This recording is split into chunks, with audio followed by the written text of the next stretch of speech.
ಕೊಡ್ತೇನೆ. ಉತ್ತರ ಕನ್ನಡ ಚರ್ಚೆ ಆದ ತಕ್ಷಣ ಕೊಡ್ತೇನೆ ನಾನು ನಿಲ್ಲುವಂಥ ಪ್ರಸ್ತಾವ ಮಾಡಿದ ಕಾರಣ. ಈಗ ಕೆಲವೊಂದು ಸದಸ್ಯರು ಉತ್ತರ ಕನ್ನಡ ಚರ್ಚೆ ಕೇಳಿದ್ದಾರೆ. ಅದಕ್ಕಿಂತ ಮುಂಚೆ ಪ್ರಮುಖ ವಿಚಾರಗಳು ಎರಡು ನಮ್ಮ ರೆವಿನ್ಯೂ ಬಿಲ್ ಇದೆ, ಇಂಪಾರ್ಟೆಂಟ್ ಬಿಲ್. ಯಾಕಂದರೆ ಅಲ್ಲಿ ಕೂಡ ಚರ್ಚೆ ಆಗಲಿಕ್ಕಿದೆ ವಿಧಾನ ಪರಿಷತ್ತಲ್ಲಿ ಕೂಡ. ಅದನ್ನು ಅಧ್ಯಕ್ಷರೇ, ನಾನು ಸರ್ಕಾರದ ಪರವಾಗಿ ತಮ್ಮಲ್ಲಿ ವಿರೋಧ ಪಕ್ಷ ಮತ್ತು ಆಡಳಿತ ಪಕ್ಷ ಎಲ್ಲ ಸದಸ್ಯರಲ್ಲಿ ಮನವಿ ಇಷ್ಟೇ. ಅದು ನಾವು ವಿಧಾನ ಪರಿಷತ್ತಿಗೆ ಹೋದಾಗ ಒಂದೇ ಬಾರಿ ಎಲ್ಲ ವಿಧೇಯಕಗಳನ್ನ ತಗೊಂಡೋದ್ರೆ ಅವರು ಅಲ್ಲಿ ನಮ್ಮನ್ನ ಪ್ರಶ್ನೆ ಮಾಡ್ತಾರೆ. ಹಾಗಾಗಿ ದಿನಕ್ಕೆ ಒಂದು 3-4 ವಿಧೇಯಕಗಳು ಮಂಜೂರು ಮಾಡಿಕೊಡ್ಬೇಕು ಅಂತ. ಅಧ್ಯಕ್ಷರೇ, ನಂದು 2 ವಿಧೇಯಕ ಇದೆ. 2ರಲ್ಲಿ ಒಂದನೇದು ಕರ್ನಾಟಕ ಬಾಡಿಗೆ ತಿದ್ದುಪಡಿ ವಿಧೇಯಕ 2025. ಇದನ್ನ ಪರ್ಯಾಲೋಚನೆಗೆ ಕೈಗೆತ್ತಿಕೊಳ್ಳಬೇಕೆಂದು ಸಭೆಯನ್ನ ತಮ್ಮ ಮುಖಾಂತರ ಕೋರುತ್ತಿದ್ದೇನೆ. ಪರ್ಯಾಲೋಚನಾ ಪ್ರಸ್ತಾವ ಸಭೆ ಕೊಡ್ಬೇಕಲ್ವಾ? ಮಾನ್ಯ ಅಧ್ಯಕ್ಷರೇ, ಪರ್ಯಾಲೋಚನಾ ಪ್ರಸ್ತಾವನೆ ಸಭೆ ಮತಕ್ಕೆ ಹಾಕುತ್ತೇನೆ. ಮಾನ್ಯ ಅಧ್ಯಕ್ಷರೇ, 20 ಸಾಲಿನ ಕರ್ನಾಟಕ ಬಾಡಿಗೆ ತಿದ್ದುಪಡಿ ವಿಧೇಯಕವನ್ನು ಪರ್ಯಾಲೋಚಿಸುತ್ತದೆ ಎಂಬ ವಿಶ್ವಾಸ ಸಭೆಯ ಮುಂದೆ ಇದೆ. ಹೌದು ಎಂದು ಸೂಚಿಸಬೇಕು. ಪ್ರಸ್ತಾವದ ವಿರೋಧವಾಗಿರಲಿಲ್ಲ ಎಂದು ಸೂಚಿಸಬೇಕು. ಪ್ರಸ್ತಾವ ಹೌದು ಪರವಾಗಿದೆ ಎಂದು ಭಾವಿಸುತ್ತೇನೆ. ಪ್ರಸ್ತಾವ ಹೌದು ಪರವಾಗಿದೆ. ಪ್ರಸ್ತಾವ ಅನುಮೋದನೆ ದೊರಕಿದೆ. ಸಚಿವರು ವಿವರಣೆ ಕೊಡುವುದು. ಮಾನ್ಯ ಸಭಾಧ್ಯಕ್ಷರೇ, ಬಹಳ ಸರಳ ವಿಧೇಯಕ. ಈ ಬಾಡಿಗೆ ವಿಧೇಯಕ ಏನಿದೆ ಇದು ಬಹಳ ದೇಶದ ಹಳೇ ಕಾನೂನು. ಬಹುತೇಕ ರಾಜ್ಯಗಳಲ್ಲಿ ಹೋಲಿಕೆ ಇರತಕ್ಕಂಥ ಕಾನೂನು ಇದು. ಹಿಂದೆ ಕೇಂದ್ರ ಸರ್ಕಾರ ಮಾದರಿ ವಿಧೇಯಕವನ್ನು ಮಾಡಿ ಆವತ್ತು ಎಲ್ಲ ರಾಜ್ಯಗಳಲ್ಲೂ ಕೂಡ ಇದನ್ನು ಅಳವಡಿಸ್ಕೊಂಡಿದ್ದೇವೆ. ಅದರಲ್ಲಿ ಈಗ ತಿದ್ದುಪಡಿ ಏನು ತಂದಿದ್ದೇವೆ ಅಂದರೆ, ಈ ಮೂಲ ವಿಧೇಯಕದಲ್ಲಿ ಉಲ್ಲಂಘನೆ ಆದರೆ ಜೈಲು ಸಜೆ ಇರ್ತಾ ಇತ್ತು. ಈಗ ಇಂತಹ ಸಣ್ಣ ಪುಟ್ಟ ಅಪರಾಧಗಳಿಗೆ ಜೈಲು ಶಿಕ್ಷೆ ವಿಧಿಸುವಂತಹದ್ದು ಸೂಕ್ತ ಅಲ್ಲ ಅಂತೇಳಿ ಈ ಡಿಕ್ರಿಮಿನಲೈಸೇಷನ್ ಆಫ್ ಮೈನರ್ ಅಫೆನ್ಸಸ್ ಅಂತ ಒಂದು ಪ್ರಯತ್ನ ದೇಶದಲ್ಲಿ ನಡೀತಾ ಇದೆ. ಈ ತಿದ್ದುಪಡಿಗಳನ್ನು ಕೇಂದ್ರ ಸರ್ಕಾರದವರು ಡ್ರಾಫ್ಟ್ ಮಾಡಿ ನಮಗೆ ಕಳಿಸ್ಕೊಟ್ಟಿದ್ದಾರೆ. ಅದನ್ನು ನಾವು ಅಳವಡಿಸ್ಕೊಳ್ತಕ್ಕಂಥ ಪ್ರಯತ್ನ ಈ ತಿದ್ದುಪಡಿ ವಿಧೇಯಕದ ಮುಖಾಂತರ ಮಾಡ್ತಾ ಇದ್ದೇವೆ. ಪೆನಲ್ಟಿ ಸ್ವಲ್ಪ ಜಾಸ್ತಿ ಆಗುತ್ತೆ, ಆದರೆ ಜೈಲುಗೆ ಹೋಗ್ತಕ್ಕಂತಹ ಅಂಶಗಳನ್ನು ತೆಗೆದುಹಾಕುವಂತಹದ್ದು ಡಿಕ್ರಿಮಿನಲೈಸೇಷನ್ ಅಷ್ಟೇ ಈ ವಿಧೇಯಕದ ಸಾರಾಂಶ. ಓಕೆ,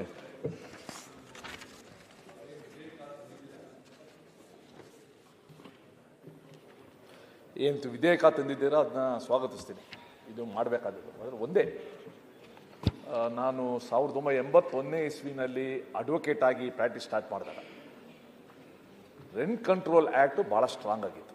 HRC ಕೋರ್ಟ್ಗಳೇ ಇತ್ತು, ಹೌಸ್ ರೆಂಟ್ ಕೋರ್ಟ್ಗಳೇ ಇತ್ತು. ಫಸ್ಟು ನಾವು ಸ್ಮಾಲ್ ಕಾಸಸ್ ಕೋರ್ಟ್ಗೆ, HRC ಕೋರ್ಟ್ಗಳಿಗೆ ಜಾಸ್ತಿ ಹೋಗ್ತಾ ಇದ್ದಿದ್ದು.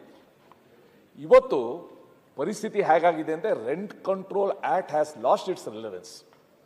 ಯಾವ ಬಾಡಿಗೆದಾರನಿಗೂ ಕೂಡ ರಕ್ಷಣೆ ಅನ್ನೋದು ಇಲ್ಲ ಇವತ್ತು. ಆ ವಿಧಿಸ್ತಾರ ರೆಂಟ್ಗಳು, ಏರಿಸ್ತಾರ ರೆಂಟ್ಗಳು ಯಾವುದಕ್ಕೂ ಕಡಿವಾಣ ಇಲ್ಲ. ನಿಜವಾಗ್ಲೂ ಕೂಡ middle and lower middle class ಕುಟುಂಬಗಳೇನಿದೆ ಇವತ್ತು ನರಳುತ್ತಾ ಇದೆ. ಸೊ ಅದರ ಬಗ್ಗೆನೂ ಕೂಡ ಸರ್ಕಾರ ಯಾವ ರೀತಿ ಅವ್ರಿಗೆ ಪ್ರೊಟೆಕ್ಷನ್ ಕೊಡೋದು, ಆ ಸಣ್ಣ ಬಾಡಿಗೆದಾರರಿಗೆ ಸಂಬಳದಲ್ಲಿ ಅವ್ರು ಬಾಡಿಗೆ ಕಟ್ಟೋದೇ ಆಗೋಗ್ಬಿಡ್ತಾ ಇದೆ. ಇನ್ನು ಆ ಮಕ್ಕಳದು ಎಜುಕೇಷನ್ನು, ಹೆಲ್ತು, ಮನೆ ಸಾಮಾನು ಅರ್ಥನೇ ಆಗೋದಿಲ್ಲ. ಅದಕ್ಕೋಸ್ಕರ ನಾವು ಈ ಸಂದರ್ಭದಲ್ಲಿ ಆ ಬಾಡಿಗೆದಾರರಿಗೂ ಕೂಡ ರಕ್ಷಣೆ ನೋಡ್ಕೊಳ್ಳೋಕೆ ಏನಾದ್ರು ಒಂದು ಯೋಚನೆ ಮಾಡೋಕ್ಕೆ ಸರ್ಕಾರ ಕ್ರಮ ತಗೊಳ್ಬೇಕು ಅಂತ ನಾನು ಕೇಳ್ಕೊಳ್ತೇನೆ. ಸಭಾಧ್ಯಕ್ಷರೇ, ಮಾನ್ಯ ಸದಸ್ಯರು ಹೇಳಿರುವಂತಹದ್ದು ಸರಿ ಇದೆ. ಆದರೆ ಇವೆಲ್ಲ ವಿಧೇಯಕಗಳು, ಮೂಲ ವಿಧೇಯಕಗಳು ಬಂದಾಗ 60ನೇ ದಶಕ 70ನೇ ದಶಕದಲ್ಲಿ, ಆಗ ಒಂದು ರೀತಿ ಸ್ಟೇಟ್ ಕಂಟ್ರೋಲ್ಡ್ ಎಕಾನಮಿಯಲ್ಲಿ ನಾವಿದ್ವಿ. ಸ್ಟೇಟ್ ಲೆಡ್ ಡೆವಲಪ್ಮೆಂಟ್ ಇತ್ತು ಆಗ. ಹಾಗಾಗಿನೇ ನಾವು ಅರ್ಬನ್ ಲ್ಯಾಂಡ್ ಸೀಲಿಂಗ್ ಆ್ಯಕ್ಟ್ ತೊಗೊಂಡು ಬಂದ್ವಿ, ಬೇರೆ ಲ್ಯಾಂಡ್ ಸೀಲಿಂಗ್ ಆ್ಯಕ್ಟ್ ತೊಗೊಂಡು ಬಂದಿದ್ದು, ರೆಂಟ್ ಕಂಟ್ರೋಲ್ ಆ್ಯಕ್ಟು, ಇವೆಲ್ಲವೂ ಕೂಡ ಆ ಒಂದು when we were under the state led development model. ಆದರೆ ಈಗ ಕಳೆದ 35-40 ವರ್ಷದಿಂದ ನಾವು ಮಾರುಕಟ್ಟೆ ಆಧಾರಿತ ವ್ಯವಸ್ಥೆಗೆ ಶಿಫ್ಟ್ ಆಗಿದ್ದೇವೆ, ಮಾರ್ಕೆಟ್ ಲೆಡ್ ಡೆವಲಪ್ಮೆಂಟ್ಗೆ. ಅಲ್ಲಿ ಚೆಕ್ಸ್ ಅಂಡ್ ಬ್ಯಾಲೆನ್ಸಸ್ ಆಟೋಮ್ಯಾಟಿಕಲಿ ಕೆಲಸ ಮಾಡುತ್ತೆ ಅನ್ನುವುದು ಒಂದು ಥಿಯರಿ, ಅದರ ಕಡೆಗೆ ಹೋಗಿದ್ದೇವೆ. ಹಾಗಂತೇಳಿ ಅವ್ರು ಹೇಳುವಂತಹದ್ದು ಇವತ್ತು ಅವಶ್ಯಕತೆ ಇಲ್ಲ ಅಂತ ಅಲ್ಲ, ಖಂಡಿತ ಅವಶ್ಯಕತೆ ಇದೆ. ಇವತ್ತಿಗೂ ಕೂಡ ಸಣ್ಣ ಪುಟ್ಟ ಬಾಡಿಗೆದಾರರಿಗೆ ಶೋಷಣೆ ಆಗ್ತಾ ಇದೆ, ಅವರಿಗೂ ಕೂಡ ರಕ್ಷಣೆ ಇರಬೇಕು ಅನ್ನುವಂಥದ್ದು. ಬಹುಶಃ ಈ ಕಾನೂನಲ್ಲಿ ಅವಕಾಶ ಇದೆ, ಆದರೆ ನಾವು ಈ ಕಾನೂನನ್ನ ಅನುಸರಣೆ ಮಾಡುವುದನ್ನ ಮರ್ತು ಬಿಟ್ಟಿದ್ದೇವೆ. ಎಲ್ಲರೂ ಒಗ್ಗಟ್ಟಾಗಿ ಒಟ್ಟು ಸೇರಿ we have given up on the main substance of the original bill. But ಅದನ್ನ ಸ್ವಲ್ಪ ರಿಯಾಕ್ಟಿವೇಟ್ ಮಾಡಿದ್ರೆ ಬಹುಶಃ ತಾವು ಹೇಳ್ದಂಗೆ ಸ್ವಲ್ಪ ನಾವು ಭಾಗಶಃ ರಿಲೀಫ್ ಕೊಡ್ಲಿಕ್ಕೆ ಅವಕಾಶ ಇದೆ. ಆ ಅಂಶಗಳನ್ನ ಸ್ವಲ್ಪ ಅವೇರ್ನೆಸ್ಸು ಮಾಡಬೇಕು, ಜನಕ್ಕೆ ಇಂಪ್ಲಿಮೆಂಟು ಮಾಡಬೇಕು, ಅದ್ರ ಕಡೆಗೆ ಸರ್ಕಾರ ಗಮನ ಕೊಡುತ್ತೆ. 40 ವರ್ಷದ ಹಿಂದೆ ಈಗ market bill market demand driven ಅಂತ ಒಂದು ಹೇಳ್ತಾರೆ. At the same time no state government, either the central government or the state government, no government can lose the sight of the welfare of the weaker section. Correct. A weaker section ಅವರ ದೌರ್ಬಲ್ಯ, ಅವರ ಆರ್ಥಿಕ ಏನು ಶಕ್ತಿಹೀನತೆ ಏನಿದೆ ಅದನ್ನ ನಾವು ಗಮನದಲ್ಲಿಟ್ಕೊಂಡು state should lead from the front to safeguard their welfare. ಮಾನ್ಯ ಅಧ್ಯಕ್ಷರೇ, ಮಾನ್ಯ ಮಂತ್ರಿಗಳು ಈ ಕಾನೂನಿನ ಉದ್ದೇಶ ಹೇಳಿದ್ರು, ನಮಗೆ ಕಾನೂನಿನ ಉದ್ದೇಶ ತಿಳಿತು, ಇದನ್ನ ನಾವು ವೆಲ್ಕಮ್ ಮಾಡ್ತೇವೆ. ಆದ್ರೆ ಈ ಕಾನೂನನ್ನು ಓದ್ಬೇಕಂತಂದ್ರೆ ಯಾರಿಗೂ ತಿಳಿಯಲ್ಲ. ಇದ್ರ ಬಗ್ಗೆ ಹಿಂದೆ ಕೂಡ ಚರ್ಚೆ ಆಗಿದೆ. ಅಲ್ಲ 20-25 ವರ್ಷದಿಂದ ನನಗನ್ಸಿದ್ ಅಲ್ಲ ಹಿಂಗೆ ಒಂದ್ ನಿಮಿಷ ನಾವು ಹೇಳೋದ್ರ ಕೇಳಿ. ಅಲ್ಲೇ ನಿಮ್ಮ ಕಾನೂನು ಇಲಾಖೆಯಲ್ಲಿ ಒಬ್ಬರೇ ಇದನ್ನ ಡ್ರಾಫ್ಟ್ ಮಾಡ್ತಿದಾರಂತೆ ನಾನು ಕೇಳಿದ್ದೇನೆ. ಆ ಮಾರಾಯಣ ಕನ್ನಡ ಯಾರಿಗೂ ತಿಳಿಯಲ್ಲ. ಈಗ ನಮ್ಮ ಸಿದ್ದರಾಮಯ್ಯನವ್ರಿಗೂ ಕೂಡ ತಿಳಿಯಲ್ಲ. ಹಾಗಾಗಿ ಈ ಕನ್ನಡ ದಯಮಾಡಿ ಯಾರು ಡ್ರಾಫ್ಟ್ ಮಾಡ್ತಾರ ಅವ್ರನ್ನ ಬದಲಾವಣೆ ಮಾಡ್ರಿ. ಈ ಕನ್ನಡದ ಕಾನೂನನ್ನು ಓದಿ ಯಾರಿಗೂ ಈ ಕಾನೂನು ತಿಳಿಯಲಿಕ್ಕೆ ಸಾಧ್ಯ ಇಲ್ಲ. ದಯಮಾಡಿ ಅಲ್ಲಿ ಯಾರು ಇದನ್ನ ಬರೀತಾರ ಅದನ್ನ ಚೇಂಜ್ ಮಾಡ್ರಿ, ಸರಳ ಕನ್ನಡದಲ್ಲಿ ಕಾನೂನುಗಳನ್ನು ತೆಗೆದುಕೊಂಡು ಬರ್ರಿ. ಬೆಲ್ಲದವರೇ, ಅದು ಗೂಗಲ್ ಕನ್ನಡ, ರಾಯರೆಡ್ಡಿ ಅವರೇ, ಗೂಗಲ್ ಕನ್ನಡ ಆದ್ರಿಂದ ಸ್ವಲ್ಪ ತೊಂದರೆ ಆಗಿದೆ. ಮಾನ್ಯ ಅಂದ್ರೆ ಸರ್ಕಾರ ಗೂಗಲ್ ಯೂಸ್ ಮಾಡಿ ಕಾನೂನು ಮಾಡ್ತೇವೆ ಅಂತ ಹೇಳ್ತೇವೆ. ನೀವು ಯಾಕೆ ಚರ್ಚೆ ಮಾಡ್ತೀರಿ? ಬಿಲ್ ಬಗ್ಗೆ ಚರ್ಚೆ ಬಿಟ್ಟು ಗೂಗಲ್ ಅವ್ರು ಹೇಳೋದು ನಿಜ. ಈ ವಿಧೇಯಕದ ಭಾಷೆ ಇದೆಯಲ್ಲ, ಇದನ್ನ ಅರ್ಥ ಮಾಡ್ಕೊಳ್ಬೇಕು ಅಂದ್ರೆ ಅಷ್ಟು ಸಲೀಸಾಗಿ ಮಾನ್ಯ ಸಿದ್ದರಾಮಯ್ಯನವರು ಅಂತವರಿಗೆ ಕೆಲವರಿಗೆ ಸಾಧ್ಯ ಬಿಟ್ರೆ, ಸಾಮಾನ್ಯ ಜನಗಳಿಗೆ ವಿಧೇಯಕದ ಭಾಷೆ ಅರ್ಥ ಮಾಡ್ಕೊಳ್ಳಿಕ್ಕೆ ಬಹಳ ಕಷ್ಟ. ಇದನ್ನ ನೀವು ನಿಜವಾಗಿ ಅರ್ಥ ಮಾಡ್ಕೋಬೇಕಂದ್ರೆ ನಾವು ಈ ವಿಧೇಯಕದಲ್ಲಿ ನಿಮಗೆ 2ನೇ ಪಾರ್ಟ್ ಕೊಟ್ಟಿರ್ತೇವೆ. ಅದರಲ್ಲಿ extract from the original act ಕೊಡ್ತೇವೆ. ಆ ಒರಿಜಿನಲ್ ಆಕ್ಟ್ ಓದಿ ಆ ಯಾವ ಸೆಕ್ಷನ್ ಅಲ್ಲಿ ಅಮೆಂಡ್ ಮಾಡ್ತಾ ಇದೀವಿ ಅಂತ ಓದಿದಾಗ ಮಾತ್ರ ಅರ್ಥ ಆಗುತ್ತೆ ನಮ್ಗೆ, ಇಲ್ಲ ಅಂದ್ರೆ ಅದು ಅರ್ಥ ಆಗೋದಿಲ್ಲ. ಅಂಡ್ ಭಾಷೆನೂ ಕೂಡ ಇದು ಕಾನೂನು ಭಾಷೆ ಆಗಿರೋದ್ರಿಂದ ಬಹಳ ಕಷ್ಟ ಅರ್ಥ ಮಾಡ್ಕೊಳ್ಳೋದು. ಇದಕ್ಕೆ ಏನ್ ಸೊಲ್ಯೂಷನ್ ಅಂತ ವಿಚಾರ ಮಾಡ್ತೇವೆ. ಅವ್ರನ್ನ ಬದಲಾವಣೆ ಮಾಡಿ, ಅದನ್ನ ಯಾರು ಡ್ರಾಫ್ಟ್ ಮಾಡ್ತಿದಾರೆ ಒಬ್ಬರನ್ನ ಬದಲಾವಣೆ ಮಾಡಿ. ಅಲ್ಲ ಅದು ಸೊಲ್ಯೂಷನ್ ಬಹುಶಃ ಆಗ್ಲಿಕ್ಕಿಲ್ಲ. ಬಟ್ ನೀವ್ ಹೇಳ್ತಾ ಇರೋದು ಸಾಮಾನ್ಯ ಇವನ್ ಶಾಸಕರಿಗೆ ಅರ್ಥ ಆಗ್ಬೇಕು ಅಂದ್ರೂ ಕೂಡ ಈ ಪ್ರಯತ್ನ ಮಾಡಿ ಆಗೋದಿಲ್ಲ. ಬದಲಾವಣೆ ಮಾಡಿ ಪ್ರಯತ್ನ ಮಾಡಿ. ಈಗ ಸರ್, ನಾನು ಕೂಡ ಸಂಸದೀಯ ವ್ಯವಹಾರಗಳ ಸಚಿವ ಕೆಲಸ ಮಾಡಿದ್ದೀನಿ. ಅವತ್ತಿಂದ ನಾನು ಅಬ್ಸರ್ವ್ ಮಾಡ್ತಾ ಇರೋದು ಅಂದ್ರೆ ಈ ಬಿಲ್ಗಳನ್ನ ಇಂಗ್ಲಿಷಲ್ಲಿ ಫಸ್ಟ್ ಮಾಡ್ತಾರೆ. ಅದು that has been the tradition or legacy ಅಸದು. ಅದಾದ್ಮೇಲೆ ಕನ್ನಡ ಟ್ರಾನ್ಸ್ಲೇಷನ್ ಮಾಡ್ತಾರೆ.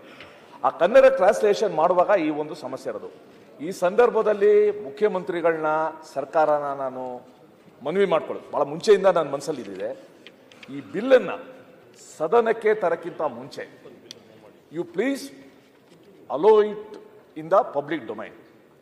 ಯಾಕೆ ಅಂತಂದರೆ ಸದನದ ಎಷ್ಟೇ ಶಾಸಕರು, ನಾವು ಜನಪ್ರತಿನಿಧಿಗಳವರು, ನಾವು ಈ ಲೀಗಲೀಸಲ್ಲಿ we are not experts. So ಈ ಸ್ಟೇಕ್ ಹೋಲ್ಡರ್ಸ್ ಯಾರಿದ್ದಾರೆ ಅವರಿಂದ ನಮಗೊಂದಷ್ಟು ಮಾಹಿತಿ ಬರ್ತದೆ, ಇದರದ್ದು ಸಾಧಕ ಬಾಧಕ, ಇದರಿಂದ ಏನು ತೊಂದರೆ ಅನ್ನೋದು ಬರ್ತದೆ.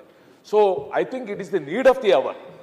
ಬಿಲ್ ಒಂದ್ಸಲ ಬಂದ ತಕ್ಷಣ ಕ್ಯಾಬಿನೆಟ್ ಅಲ್ಲಿ ಅಪ್ರೂವ್ ಆದ ತಕ್ಷಣ ಒಂದು ಪಬ್ಲಿಕ್ ಡೊಮೈನ್ ಅಲ್ಲಿ ಬಿಟ್ಟು ಪಬ್ಲಿಕ್ ಅಲ್ಲಿ ಚರ್ಚೆ ಆಗಿ ಅದರ ಆಧಾರದ ಮೇಲೆ ನಾವಿಲ್ಲಿ ಚರ್ಚೆ ಮಾಡೋದು ಅನುಕೂಲ ಆಗುತ್ತೆ ಅಂತ ನನ್ನ ಪ್ರಾಮಾಣಿಕವಾದ ಅನಿಸಿಕೆ. ಈಗ ಒಂದು ಯಾಕೆ ಸಲಹೆ ಮಾತಾಡಿದ್ರು ನೀವು ಮತ್ತೆ ನೀವು ಏನು ಯಾಕೆ ಚರ್ಚೆ ಹಾಕಿದಕ್ಕೆ ಈಗ ಅವ್ರು ಸಲಹೆ ಅಲ್ಲ, ನೀವು ಈಗ ಉತ್ತರ ಚರ್ಚೆ ಬೇಡವಾ? ಅಧ್ಯಕ್ಷರೇ ಏನ್ ಹೇಳ್ತಾನೆ, ಆಯ್ತು ಯಾಕೆ ಚರ್ಚೆ, ಪ್ಲೀಸ್ ಪರ್ಮಿಟ್ ಮೀ. ಅದು ಯಾಕೆ ಅಂತ ಕೇಳುದು ಏನು ಪ್ರಯೋಜನ ಇದನ್ನು ಹೇಳಿ. ಪ್ರಯೋಜನಕಾರಿ ಹೇಳಿ ನೋಡಿ ಅಧ್ಯಕ್ಷರೇ, ಇತ್ತೀಚಿನ ದಿನಗಳಲ್ಲಿ ತರ ಮಾಡುವ ಇದೆಲ್ಲ ಚರ್ಚೆ ಆಗ್ತಾರೆ. ಯಾಕೆ ಚರ್ಚೆ ಮಾಡ್ತೀವಿ? ನಾನು ಹೇಳ್ತೇನೆ ಪ್ರಾಕ್ಟಿಕಲ್ ಸೊಲ್ಯೂಷನ್ ಆಗಿದೆ. ಸಚಿವಾಲಯದಲ್ಲಿ ಕಡಿಮೆ ಆಗಿದೆ, ಆಯ್ತು. ವಿಧಾನಸಭೆಯಲ್ಲಿ ಕಡಿಮೆ ಆಗಿದೆ. ಏನ್ ಮಾಡಿದ್ದಾರೆ? ಈಸಿ ಗೂಗಲ್ ಇಲ್ಲಿ ಚರ್ಚೆ ಮಾಡಿ ರೈಟಿಂಗ್ ಅಲ್ಲಿ ಕೊಡಿ. ಅಲ್ಲ, ಒಂದ್ ನಿಮಿಷ ಅಧ್ಯಕ್ಷರೇ, ಯಾಕೆ ಒಂದು ನಿಮಿಷ ಟೈಮ್ ವೇಸ್ಟ್ ಗೂಗಲ್ ಅಲ್ಲಿ ಭಾಷಾಂತರ ಯಾಕೆ ಇಲ್ಲಿ ಚರ್ಚೆ ಮಾಡಿ ಏನ್ ಇದೆ? ಈ ಗೂಗಲ್ ಟ್ರಾನ್ಸ್ಲೇಷನ್ ಲಾ ಮಿನಿಸ್ಟರ್ ಮತ್ತು ರೆವಿನ್ಯೂ ಮಿನಿಸ್ಟರ್ ಚರ್ಚೆ ಮಾಡುವಂತವರನ್ನ ನೇಮಕಾತಿಯನ್ನ ಮಾಡಬೇಕು. ಹೇಳ್ತೀರಿ ನೇಮಕಾತಿ ಮಾಡಿ ಪ್ರತಿಯೊಬ್ಬರಿಗೂ ಒಂದು ಐಡಿಯಾ ಬಗ್ಗೆ ಮಾನ್ಯ ಗೂಗಲ್ ಕನ್ನಡ ಕಡಿಮೆ ಮಾಡಿ ನೇಮಕ ಮಾಡ್ಕೊಳ್ಳಿ. ರಾಯರೆಡ್ಡಿ ಅವರೇ, ಈಗ ಒಂದ್ಸರಿ ನೀವು ಚರ್ಚೆ ಕೂಡ ಅರ್ಥಪೂರ್ಣ ಮತ್ತು ಮಹತ್ವವುಳ್ಳ ಚರ್ಚೆ. ಒಂದು, ನಾನು ಫಸ್ಟ್ ಅಧಿಕಾರ ಸ್ವೀಕರಿಸಿದಂತೆ ಹೇಳಿದ್ದೇನೆ, ಶಾಸಕರಿಗೆ ಬಿಲ್ ಓದಲಿಕ್ಕೆ ಕಷ್ಟ ಆಗ್ತದೆ, ಅರ್ಥ ಆಗೋದಕ್ಕೆ ಸಮಸ್ಯೆ ಆಗ್ತದೆ. ನಾವು ಶಾಸಕರಿಂದ ಅನುಭವನ ಪಡೆದಿದ್ದೇವೆ. ನಮ್ಗೆ ಆಸಕ್ತಿ ಇದೆ. ಕೆಲವೊಮ್ಮೆ ನಾವೇನು ಮಾಡಿ ಕನ್ನಡ ಸೆಕ್ರೆಟರಿಗೆ ನಾವೆಲ್ಲ ಮಾತಾಡಿ ಕೇಳ್ತೇವೆ. ಹಿರಿಯರ ಸಚಿವರಿದ್ದರೆ ಅವರು ಅದಕ್ಕೆ ಉತ್ತರ ಕೊಡ್ತಾರೆ.